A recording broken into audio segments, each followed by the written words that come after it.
Hello, welcome back to Vidyanadi. എൻ്റെ ഒരു അടുത്ത വീഡിയോയിലേക്ക് എല്ലാവർക്കും സ്വാഗതം. ഈ വീഡിയോ PSC ഈ വർഷം വീണ്ടും നമുക്കൊരു സുവർണ അവസരം തന്നിരിക്കുകയാണ്. സത്യം പറഞ്ഞാൽ ഈ 2026-27 എന്ന് പറയുന്നത് PSC അല്ലെങ്കിൽ ഒരു ഗവൺമെൻറ് ജോലി ഒരു സ്വപ്നം കാണുന്ന ആൾക്കാർക്ക് ഒരു ലക്ഷറി ഒരുപാട് ഓഫേഴ്സ് 10th-നും +2-നും ക്വാളിഫൈഡ് ആയിട്ടുള്ളവരും ഡിഗ്രി ക്വാളിഫൈഡ് ആയിട്ടുള്ളവർക്ക് അത്യാവശ്യം നല്ല രീതിയിൽ ഉള്ള ഒരു ഓപ്പർച്യൂണിറ്റീസ് ഉള്ള ഒരു ഇയർ ആണ് വരുന്നത്. ഇപ്പം എല്ലാവരും കമ്പനി ബോർഡ് LGSന്റെ പ്രിലിംസിനും മെയിൻസിനും വേണ്ടി വർക്ക് ചെയ്യുമായിരിക്കും അല്ലേ? അങ്ങനെയുള്ളവരോട് ഞാൻ പറയുകയാണ്, ഇതാ വരുന്നു LGS. അടുത്ത LGS എന്ന് വെച്ചിട്ടുണ്ടെങ്കിൽ ഇപ്പൊ കമ്പനി ബോർഡ് LGS അല്ല, വേരിയസ്. അതായത് വേരിയസ് നോട്ടിഫിക്കേഷൻ നമുക്ക് 2026 അവസാനമോ 2027 തുടക്കമോ നമുക്ക് ഉണ്ടാവൂ അല്ലേ? അപ്പോൾ LGS വേരിയസിന് കുറച്ച് പ്രത്യേകതകളുണ്ടല്ലേ. ഇപ്പൊ ഈ കമ്പനി ബോർഡ് LGSന് വേണ്ടിയിട്ടുള്ളത് പോലെയല്ല, ഈ കമ്പനി ബോർഡ് LGS അല്ലെങ്കിൽ ഓഫീസ് അറ്റൻഡന്റ് എന്ന് പറയുന്ന ആൾക്കാർക്ക് എല്ലാ ആൾക്കാർക്കും എഴുതാൻ പറ്റുന്ന എക്സാമാണ്. എല്ലാ ഡിഗ്രി ക്വാളിഫൈഡ് PG ക്വാളിഫൈഡ് ആയിട്ടുള്ള എല്ലാ വിദ്യാർത്ഥികൾക്കും എഴുതാൻ പറ്റുന്നതാണ്. പക്ഷേ ഈ എക്സാം അങ്ങനെയല്ല അല്ലേ? ഇത് ഡിഗ്രി ക്വാളിഫൈഡ് ആയിട്ടുള്ള ആൾക്കാർക്ക് എഴുതാൻ പറ്റില്ല. LGS വേരിയസ് ഒരു കാരണവശാലും ഡിഗ്രി ഉള്ളവർക്ക് എഴുതാൻ പറ്റത്തില്ല. ഇതിന്റെ എക്സാം എന്ന് പറയുന്നത് ഡിസ്ട്രിക്ട് വൈസ് ആണ്. ഡിസ്ട്രിക്ട് വൈസിൽ വരുന്ന ഒരു എക്സാം ആയതുകൊണ്ട് രണ്ടാമത്തെ പ്രത്യേകത, അതിന് പ്രിലിമിനറി ഇല്ല. ഒരൊറ്റ എക്സാമേ ഉള്ളൂ, പ്രിലിമിനറി എക്സാംസ് ഇല്ല. 7ാം ക്ലാസ് പാസ്സായിട്ടുള്ള ഡിഗ്രി ക്വാളിഫൈഡ് അല്ലാത്ത എല്ലാ ഉദ്യോഗാർത്ഥികൾക്കും എഴുതാൻ പറ്റും എന്നുള്ളതാണ് ഈ ജോബിൻ അല്ലെങ്കിൽ ഇത് LGS വേരിയസിന്റെ പ്രത്യേകത എന്ന് പറയുന്നത്. ഇത് നമ്മുടെ ജില്ലയിൽ തന്നെ നമുക്ക് ജോലി ലഭിക്കുകയും ചെയ്യും അല്ലേ? നമുക്ക് നമ്മുടെ നാട്ടിൽ നിന്നും പോകണ്ട, നമുക്ക് നമ്മുടെ ജില്ലയിൽ തന്നെ ജോലി ചെയ്യും. ഇതൊക്കെയാണ് LGS വേരിയസിന്റെ ഒരു സ്പെഷ്യാലിറ്റി. അപ്പം ഇത് 2021 609 2021 നോട്ടിഫിക്കേഷൻ വന്നതിന്റെ ഇതാണ് ഇപ്പം.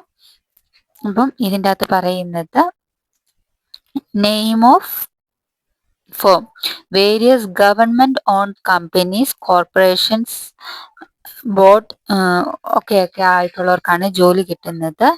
Name of post last grade servant. Scale of pay എന്ന് പറഞ്ഞിട്ടുണ്ടെങ്കിൽ ഇതിൻ്റെ അകത്ത് ഇവർ പറയുന്നത് scale of pay is by the company corporation board concern. അവർ കമ്പനി അല്ലെങ്കിൽ അവരാണ്. എന്നാലും നമുക്കറിയാം അത്യാവശ്യം ഒരു 25,000-ന് മുകളിൽ നമുക്ക് സാലറി ലഭിക്കാറുണ്ടല്ലേ. ഇനിയിപ്പോൾ സാലറി സ്കെയിൽ കൂടും. ഇപ്പോഴത്തെ ഇതനുസരിച്ച് നമുക്ക് സാലറി സ്കെയിൽ കൂടുവാണ്. ഇപ്പോൾ നിലവിൽ കിട്ടിക്കൊണ്ടിരിക്കുന്നതിൽ നിന്നും കൂടുതൽ ഒരു 2,000 അല്ലെങ്കിൽ 3,000 എന്തായാലും കൂടുതൽ എമൗണ്ട് ലഭിക്കും. അപ്പോൾ ഇതിന്റെ ഒഴിവുകൾ അതിനെപ്പറ്റിയുള്ള റിപ്പോർട്ട്സുകളൊന്നും പറഞ്ഞിട്ടില്ല. ഇതിന്റെ ലാസ്റ്റ് അഡ്വൈസ് പോയേക്കുന്നത് ഏപ്രിൽ മാസമാണ്. ഇതിന്റെ ലാസ്റ്റ് അഡ്വൈസ്. ഏപ്രിൽ മാസം ഇതിന്റെ ലാസ്റ്റ് അഡ്വൈസ് പോയിട്ടുണ്ട്. Method of submitting application. So ഇതിന്റെ മെത്തേഡ്, അപ്പം ഇതുവരെ PSC രജിസ്റ്റർ ചെയ്യാതിരുന്നിട്ടുള്ള 18 വയസ്സ് കഴിഞ്ഞിട്ടുള്ള +2 ആയിട്ടുള്ള ആൾക്കാർ, നിങ്ങൾ ഡിഗ്രി ഒക്കെ ചെയ്യുവാണെങ്കിൽ, നിങ്ങൾ കുറച്ച് വർക്ക് ചെയ്യുവാണെങ്കിൽ നിങ്ങൾക്ക് ഉറപ്പായിട്ടും കിട്ടും. അല്ല ഇപ്പം 40 വയസ്സിന് ഏജ് കൂട്ടി കിട്ടിയ ആൾക്കാർക്കൊക്കെ ഒരു സുവർണ അവസരമാണ്. അപ്പം നമ്മൾ PSC 1 ടൈം രജിസ്ട്രേഷൻ വഴിയാണ് ഇത് ചെയ്യുന്നത്. PSC രജിസ്റ്റർ ചെയ്യണം. PSC രജിസ്റ്റർ ചെയ്ത് യൂസർ ID-യും പാസ്വേഡും വെച്ചിട്ടാണ് ഇതിന്റെ നോട്ടിഫിക്കേഷൻ വരുമ്പോൾ നമ്മൾ അതുവഴിയാണ് ഇതാ അപ്ലൈ ചെയ്യുന്നത്. അപ്പൊ ഇതിൽ കൊടുത്തേക്കുന്നത് ഏജ് നമുക്ക് നോക്കേണ്ട കാര്യമില്ല. കാരണം എന്താണെന്ന് വെച്ചാൽ ഇപ്പം ഇതിന്റെ പ്രീവിയസ് ആയതുകൊണ്ട് അന്ന് 36 വയസ്സ് വരെയുള്ളവർക്കായിരുന്നു അപ്ലൈ ചെയ്യാൻ പറ്റുള്ളൂ. ഇപ്പൊ 40 വയസ്സും അത് കഴിഞ്ഞ് ഇളവുകളുള്ള കാറ്റഗറിയുള്ള ആൾക്കാരുണ്ട്. അവർക്ക് 43-45 വയസ്സ് വരെയൊക്കെ അപ്ലൈ ചെയ്യാൻ പറ്റൂലേ.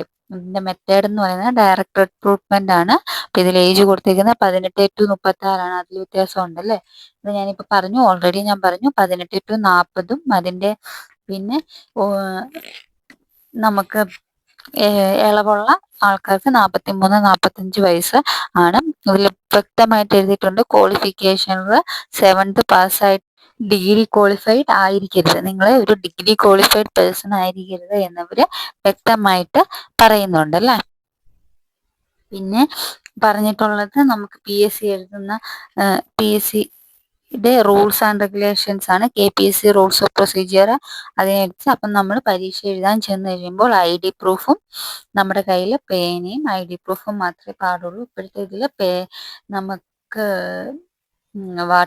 പ്ലെയിൻഡ് ആയിട്ടുള്ള വാട്ടർ ബോട്ടിൽ കൊണ്ടുവരില്ല, അല്ലാത്ത ബോട്ടിൽസ് ഒന്നും കൊണ്ടുവരാൻ പറ്റില്ല. അതേപോലെ വാച്ച് അങ്ങനെയുള്ള സംഭവങ്ങളൊന്നും പറ്റില്ല. അങ്ങനെയൊക്കെയുള്ള കാര്യങ്ങൾ എല്ലാവർക്കും അറിയായിരിക്കുമല്ലോ അല്ലേ. അപ്പം ഇത് LGSന്റെ അടുത്ത നോട്ടിഫിക്കേഷൻ വരുവാണ്. നന്നായി വർക്ക് ചെയ്യുക, പഠിക്കുക. നിങ്ങൾക്ക് ഒരു ഗോൾഡൻ ഓപ്പർച്യൂണിറ്റിയാണ്. ഇപ്പൊ കമ്പനി ബോർഡ് LGSനൊക്കെ പ്രിപ്പയർ ചെയ്ത് അതിലെങ്ങാനും എന്തെങ്കിലും നിങ്ങൾക്ക് പറ്റിയില്ലെങ്കിൽ നിങ്ങൾ മാക്സിമം റിവിഷൻ ചെയ്യുക. അപ്പം നിങ്ങൾ ആദ്യത്തെ 10ലൊക്കെ ഉണ്ടാവും. നിങ്ങൾക്ക് ഗോൾഡൻ ഓപ്പർച്യൂണിറ്റി ആണല്ലേ.